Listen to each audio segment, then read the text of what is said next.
Pozdrav dragi moji i dobrodošli na moj YouTube kanal. Moje ime je Ivana i ako ste prvi put ovdje, dobrodošli.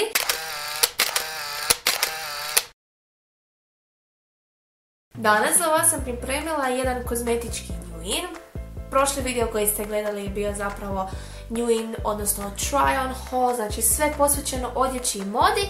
A sada govorimo o drugoj stvari, ali jednako uzbudljivoj, a to je kozmetika. Svašta nešto se tu nakupilo s obzirom da je bio moj rođendan, pa ima dosta i dekorative, nešto malo preparative koja je kupljena, a želim ju spomenuti. A s obzirom da mi malo osvjetljenje treperi, tako da ako vidite treperenje lagano, to je zbog toga. Prva stvar koju ću spomenuti je definitivno Naked paleta. Dobila sam ju kao poklon od svoje drage sestre i moram reći da sam stvarno oduševljena.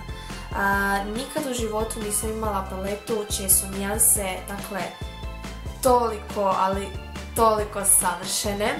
Bolje ćete ju vidjeti kad napravim close-up. Radila sam i prve dojmove na ovu paletu i oni će biti objavljeni tek idućeg tjedna, tako da ćete tad moći gledati apsolutno sve što mislim o ovoj paleti i neću puno govoriti o tome.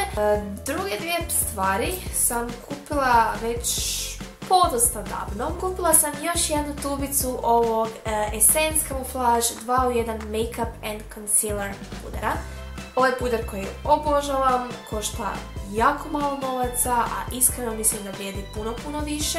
Nijansa je savršena za mene u ovim blijedim danima zime i jeseni, tako da definitivno jedan od mojih omiljenih drogerijskih pudera i o njemu sam radila detaljnu recenziju, čiji će link biti ispod.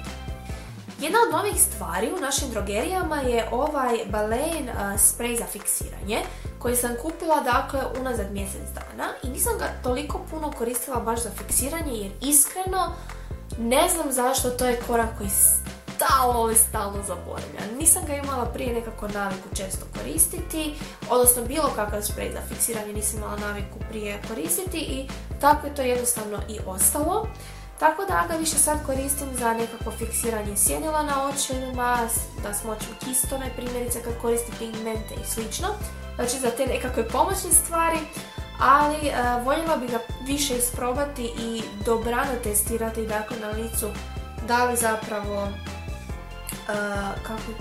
kako piše, matira i fiksira, tako da možda bi mogli napraviti i testiranje na temelju ovog fiksatora. Tako da lajkajte ovaj video i komentirajte naravno ukoliko želite gledati tu recenziju, odnosno test. Pa eBaya sam stvarno dosta naručivala proteklih mjesec dana i radilo se o trepavicama i kistovima.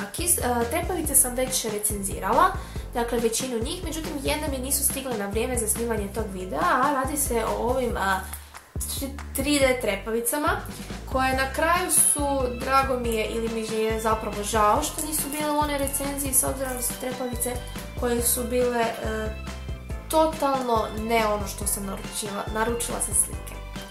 Dakle, nisu bile ni najmanje slične pakiranju, odnosno slici, potpuno su drugačije, ali s pozitivne strane nisu preduge, nosive su, lijepo stoje na očima, dakle nisu same po sebi promašaj, ali nisu ono što je trebalo doći u pošti. Ja ću vam staviti link ispod, tako da i sami možete provjeriti ili negdje ovdje u video fotografiju, dakle kako su trebale izgledati, a evo kako zapravo izgledaju. Same po sebi ja jedan par tih trepavica nosim i danas, dakle vidite da su dosta suptilne, nisu preduge, nosive su i lagane. Ali voljela bi da su nešto bile sličnima onima sa fotografije, čisto je takav oblik trepavica nikad još nisam probala, a ove su nekako obične i mislim da takvih bar imam jedno 10-ak u svojoj ladici. Sad što se tiče kistova, nije mi stiglo još sve, dakle još jedan veliki set čekam i nakon toga ću snimiti veliki video posvećen baš kistovima i testiranju kistova. Ali za sada i danas u ovom haulu ću vam predstaviti dakle ovaj prvi kist, dakle on je onaj više poput one bockalice, ti kistovi su bili popularni prije i nikad ga nisam kupila i mislim da je koštao oko $2, znači oko nekih 15 kuna, ajmo reći. sa dostavom 20 i iskreno već dugo nisam imala kis koji je tako dobar. Prvi put kad sam ga vidjela, dosta je dug, dosta je savitljiv, onako nisu one gusto zbijene čvrste dlačice, već su dosta onako fleksibilne i mislila sam da jedino za što ću ga koristiti će biti puder u prahu ili možda rumenilo, bronzer, dakle praškasti proizvodi. Međutim, prevarila sam se. Stvarno, nanošenje pudera je potpuno druga dimenzija s ovim kistićem.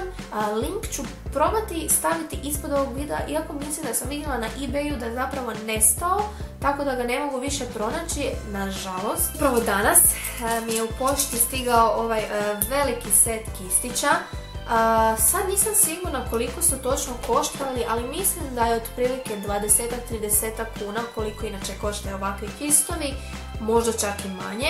I moram reći da sam oduševljena. Dakle, imam dosta kistova što se tiče nanošenja sjenila, ali ovi su stvarno kvalitetom fantastični. I jako mi se sviđa što su jako sićušni. Mislim da će, ja imam dosta malene oči zapravo i mislim da će biti jako lako baratati s njima. Ali naravno sve ćemo to vidjeti u jednom velikom testiranju s obzirom da ih još nijednom nisam koristila. Dakle, došli su danas, još nisu ni oprani. Prošli vikend dogodilo se da sam bila kod dečka i da sam ponijela Naked Hit paletu. I naravno, ne znam zašto, nisam razmišljala, uzela sam onako 3 ruža, ljubičasto, hladnog, rozog podtona. Znači, apsolutno nešto što ni najmanje ne paše na tu paletu. I onda smo se zaputili u Bipu gdje smo skužili da je na Maybelline akcija bila 30%. Dakle, ovi njihovi novi Superstay Matte Ink tekući ruževi su bili sniženi sa nekih 60 kuna na 40. I uzeli smo jedan primjerak. Ja imam u nijansi 20 Pioneer i o njemu sam radila detaljnu recenziju koja je već snimljena i također dolazi idući tjedan, dakle, na blog, tako da budite strpljivi, događa se. Malo ću vam spojlati recenziju, ali moram reći da sam dosta zadovoljna s ovim ružem, s obzirom da je formula vrlo dobra, iako ima svoje negativne strane, tako da za to lajkajte i pretplatite se, idući tjedan dolazi na YouTube kanal. E sad, razlog zašto zapravo danas radim ovaj haul, iako mi to nije bila namjera, je taj što se u Bipi trenutno odvija akcija na minus 30% na svu dekorativu, što je fantastično. Vjerojatno ste i vidjeli ako pratite Bipinu stranicu, dakle to je posvuda na Faceu i na internetu, što je odlično, ja obožavam takve akcije. Međutim, dogodilo se to da sam nedavno imala rođendan, dobila sam također i popust rođendanski i kad to se zbrojite, osim 30% imala sam još na sve to minus 15% na cjelokupnu kupovinu. Tako da sam se malo išla počastiti. Uzela sam ovaj Catrice Liquid Correcting Serum Primer koji obožavam. Prošla sam kroz prvu bočicu i ovo je druga. I oduševljena sam, za nekih 30 kuna ga možete nabaviti, a u Bipi naravno na sniženju sada. I ako trebate dobar primer, ja mislim da ovo trebate uloviti jer je stvarno fantastičan. Iako ste masnokošci, ovo može biti odličan primer za vas. Ja na primjer imam jako masnu kožu, ali ovo me drži potpuno matiranom kad je preko njega nanešen puder i savršeno ga drži na mjestu, tako da bolji primer nisam u životu probala. Odlučila sam dati šansu ovom Catrice All Matte Plus, dakle puder u prahu. Nisam ni probala, dakle ne znam kakav je niti kakav će se pokazati, tako da ga još uvijek trebam testirati. Definitivno sam morala ugrabiti i nove Essential Make Me Brow gelić koji jako volim i jako je kvalitetan i svakodnevno ga koristim u šminkanju. Imala sam dosta dobre stvari o ovoj Catrice Glam and Doll vodootpornoj maskari. Ja sam imala onu klasičnu plavu verziju koja mi je bila jako dobra i jako draga. Međutim, odlučila sam probati i ovu novu i sviđa mi se što ima stvarno posebnu četkicu, dakle jako zanimljivu, malo zaobljenu, tako da vidjet ćemo kako će se pokazati sama formula. Sad dvije stvari koje sam onako totalno random kupila, dakle ovu Maybelline Color Drama olovčicu. Ovo je nijansa Fab Orange, dakle onako izuzetno jaka narančasta nijansa koja će biti savršena za jesensko razdoblje, posebice ako je malo možda i potamnite s nekakvom drugom olovčicom, moglo bi biti idealna. Probala bih i ovaj Glam & Doll vodootporni tuš u olovci, inače nisam baš fan ovakvih tuševa, ali ne znam zašto, voljela bi mu dati priliku pa ćemo vidjeti kako djeluje i da li djeluje. Za sada ni s jednim tušem ovog tipa nisam imala previše sreće, ali uvijek se trudim, ne znam zašto, pronaći neki novi, tako da vidjet ćemo da li je dobro ili ne. Ovo je definitivno najgora stvar kod snimanja videa. Kad mi u jednom trenutku kamera nakon 20 minuta odsjeće video, prekine snimanje, ja ne primijetim, otpričam cijeli video do kraja i onda mi samo lijepo se automatski zgasi. Proteklih mjesec dana otprilike nisam kupovala puno što se tiče nekakve preparative jer dosta stvari sam imala od prije i koristila, ali kupila sam nekoliko stvari koje sam se međuvremenu potrošile pa sam trebala nadomjestiti ih. Prva stvar koju ću brzinski spomenuti je Le Petit Marseillais, dakle šampon od karite mlijeka i meda. Le Petit Marseillais su moji omiljeni šamponi, a osim ovog obožavam i onog zelenog, dakle sa uljem masline, mislim da je, s maslinovim uljem.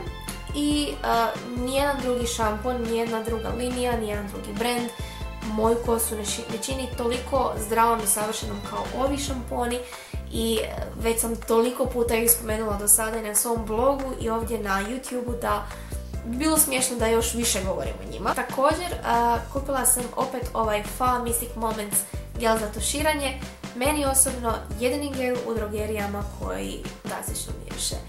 Da, miriše onako malo više parfemski, nije toliko niti na nikakvu slatku stranu, niti na nekakvu cvjetnu stranu. Doslovno nas savršeno opisuje mene. Jako je intenzivan, jako lijepo miriše i imate moje tople preporuke. Ja nisam cura koja voli baš puno lakove za kosu, ali dogodi se jednom u 2-3 tjedna da mi treba mrvica laka za kosu. Zato kupujem ova travel size pakiranja. Ovo je od Ecosystema, dakle malecki, 50 ml, košta doslovno mislim nekih 5 do 7 kuna, nisam sigurna, a meni to traje doslovno 2-3, nekada 4 mjeseci. Zadnju stvar što sam kupila što se tiče mog rođendana je ovaj mini parfemčić Lily Rose, mislim da košta neki 80 kuna u DM-u, dosta je onako profinjen, jednostavan, lagan, fin, savršen svakodnevni parfemčić. I zadnja stvar koju želim spomenuti su dakle 2 ulja za kosu. To sad još nisam spominjala na svom blogu niti na YouTube-u s obzirom da sam još uvijek u procesu svega toga, ali prije mjesec i pol dana sam odlučila uvesti nekakve promjene za svoju kosu. Dakle, ja želim dugu kosu otkad znam za sebe i jednostavno genetski nemam predispozicije da imam dugu kosu. Plavuša sam prirodno, imam na svoju mamu slabiju kosu koja vrlo lako puca, koja je sklona oštećenju i dosta puno gubim zapravo volumena na vrhovima. I iskreno do sad sam svoju kosu samo njegovala u vidu dakle šampona, maski i regeneratora, a sam malo odlučila promijeniti filozofiju i vidjeti koliko će se to odraziti na moju kosu. Prije nešto više od mjesec i pol dana sam odrezala ovoliko kose, dakle sav mrtvi dio odozdo. Osim tableta koje sam počela piti, ali još uvijek ne bi ništa puno govorila o njima s obzirom da su još uvijek u fazi testiranja i taj cjelokupni video planiram napraviti za negdje mjesec do 2 kad vidim kakve stvarne razlike ima i da li radi. Ali spomenula bi ova 2 ulja. Ricinusov ulje je već poznato po tome da stvarno njeguje kosu, da ubrzava rast, da potiče rast kose, tako da ja sam uzela ovo u DM-u od Adria Spa i košta nekih 17-18 kuna. Njuškajući po internetu našla sam da ulje mente, kozmetičko ulje mente je savršeno za masažu tjemena zato što potiče cirkulaciju, što opet potiče rast kose. Tako da ja barem jednom tjedno, ako ne i puno češće, miješam ova dva ulja i nanosim na svoje tijeme koje dobro izmasiram i onda naravno ga operem i nastavim svoju rutinu. To je to sve od novih stvari koje sam kupila, ali bilo to. Pred nama je kraj ovog tjedna, odnosno još jedan predivni vikend.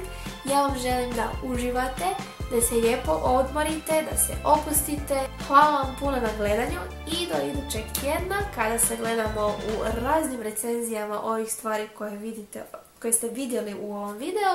Šaljem puno pozdrava. Bye!